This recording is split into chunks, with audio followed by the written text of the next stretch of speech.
समझना होगा सर कि 4 समस्या आपकी क्या रहती है। पहली समस्या ये रहती है सर बेसिक की कमी होती है, यानी कि फॉर्मूला और कॉन्सेप्ट आपका क्लियर ना होना।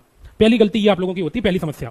क्योंकि आप लोग जब एग्जाम देने जाते हो ना तो कॉन्सेप्ट क्लियर होता है, ना आपको फॉर्मूले याद होते हैं, और एग्जाम देने जब जाते फिर वहां आप लोग क्या करते हैं, पहले साथी बैठे रहते हो।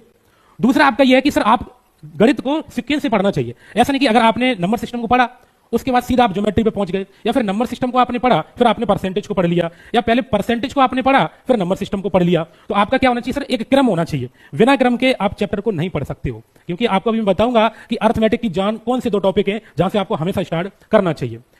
तीसरी बात ये आती है सर, तीसरी प्रॉब्लम आपकी कि सर कैलकुलेशन की समस्या रहती है, यानी कि जब आपका कोई पॉइंट वाला आ जाता है, दशमलव वाला मल्टीप्लाई आ जाता है, डिवाइड आ जाता है, तो आप लोग फंस जाते हो, इन क्वेश्चन को आप छोड़ देते हो। फिर क्या करते हो कि आप तुक्का लगाने का पूरा प्रयास करते हैं कि सर ये इसका इतने गुना बैठ सकता है। फिर उसके बाद यहां पे आपको दी गई सर कि रिवीजन की कमी रहती है, आगे का पढ़ना है और पीछे का सपाट हो जाता है, मतलब पीछे का हम लोग भूल जाते हैं। आगे का तो आप लोग, जैसे मैंने आपको परसेंटेज पढ़ाया, परसेंटेज पढ़ाने के बाद मैंने आपको प्रॉफिट लॉस पढ़ाया, तो परसेंटेज वाले कॉन्सेप्ट भूल गए। तो इसके लिए आपको क्या करना पड़ेगा साथी, रिवीजन करना पड़ेगा, क्योंकि रिवीजन करना बहुत जरूरी है। तो ये 4 आपकी असली समस्याएं होती हैं जो कि मैंने आपको बताई। बेसिक कमी यानी कॉन्सेप्ट और फॉर्मूला क्लियर ना होना, गलत सीक्वेंस से आप गणित को पढ़ते हो, फिर तीसरा कैलकुलेशन को आप स्लो करते हैं, और चौथा क्या आपका रिवीजन की कमी आपकी रहती है।